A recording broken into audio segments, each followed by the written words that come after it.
اللہ فرماتا ہے انا اعطیناک الکوثر، محبوب ہم نے آپ کو کوثر عطا کر دیا. فصل لربک وانحر، بس اپنے رب کے لیے نماز بھی پڑھیے اور قربانی بھی دیجیے. ان شانئک هو الابتر، بے شک آپ کا دشمن بے نام و نشان. اس آیت میں اللہ تعالی نے پہلے اپنے محبوب پر جو خاص کرم فرمایا اس کا ذکر کیا، اور وہ خاص کرم یہ ہے کہ ہم نے اے محبوب آپ کو کوثر عطا کیا. کوثر کی کئی معنی ہیں، لیکن سب سے جامع معنی جو علماء نے بیان کی وہ یہ ہے کہ الخیر الکثیر. اس سے مراد خیر کثیر یعنی ہر اچھائی اور ہر خیر اور ہر خوبی اور ہر کمال ہم نے اے محبوب آپ کو عطا فرما دیا.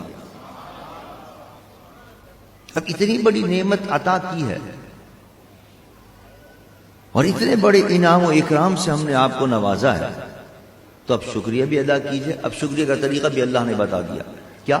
فَصَلِّ لِرَبِّكَ وَانْحَرْ، نماز بھی پڑھیے اور قربانی بھی دیجیے. یہ اس نعمت کا شکریہ ادا کرنے کا طریقہ ہے. تو ظاہر ہے جب نعمت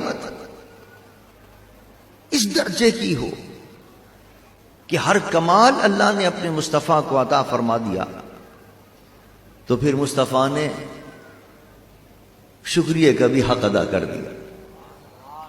فَصَلِّ لِرَبِّكَ وَانْحَرْ، نماز پڑھی اور قربانی بھی دی تو اس نعمت کا شکریہ ادا کرنے کے لیے. اور نماز بھی کتنی پڑھی؟ صحابہ کو کہنا پڑا یا رسول اللہ آپ اتنی ساری رات کھڑے رہے پاؤں مبارک پر برم آ گیا، اس میں سے خون رسنے لگا، پھر بھی حضور ساری رات کھڑے رہ کر نماز پڑھتے. صحابہ نے پوچھا یا رسول اللہ اتنی مشقت اٹھانے کی کیا ضرورت ہے؟ اللہ نے تو آپ کو معصوم بنایا ہے، معصوم پیدا کیا ہے. ہم جیسے گنہگار اگر عبادت کریں اس لیے کہ ہمارے گناہ معاف ہوں گے، لیکن آپ تو پاک ہیں گناہوں سے، پھر آپ اتنی کیوں محنت کرتے ہیں، کیوں اتنی مشقت اٹھاتے ہیں، ساری رات کھڑے رہتے ہیں؟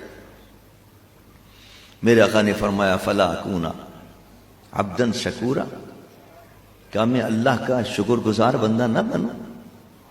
جس پر جتنی نعمتیں زیادہ ہوتی ہیں وہ اسی قدر زیادہ شکر ادا کرتا ہے. اتنی بڑی نعمت اللہ نے مجھے عطا کی ہے کہ ہر کمال ہر خوبی مجھے عطا کر دیا ہے، تو اسی کے حساب سے میں شکریہ ادا کرتا ہوں. ساری رات کھڑے ہو کر نماز پڑھ کر اللہ کا شکریہ ادا کرتا ہوں. یہی حال قربانی کا ہے.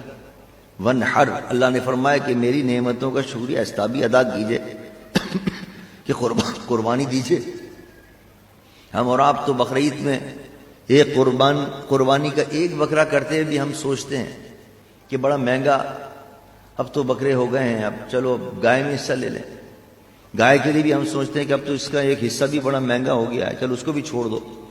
حضور سرور دو جہاں صلی اللہ علیہ وسلم نے ایک نہیں، دو نہیں، تین نہیں، بلکہ 100 اونٹ اللہ کی بارگاہ میں قربان فرمائے.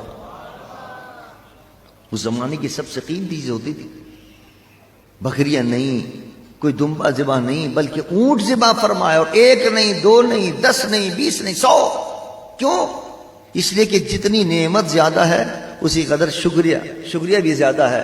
اور شکریہ کے 2 طریقے اللہ نے بتائے ہیں کہ نماز پڑھو اور قربانی دو. مصطفیٰ نے نماز کا بھی حق ادا کر دیا، قربانی کا بھی حق ادا کر دیا، اور امت کے لیے سبق دے دیا کہ دیکھو جس پر نعمتیں زیادہ ہوں اس کو چاہیے کہ نماز بھی زیادہ ادا کرے اور قربانی بھی زیادہ ادا کرے.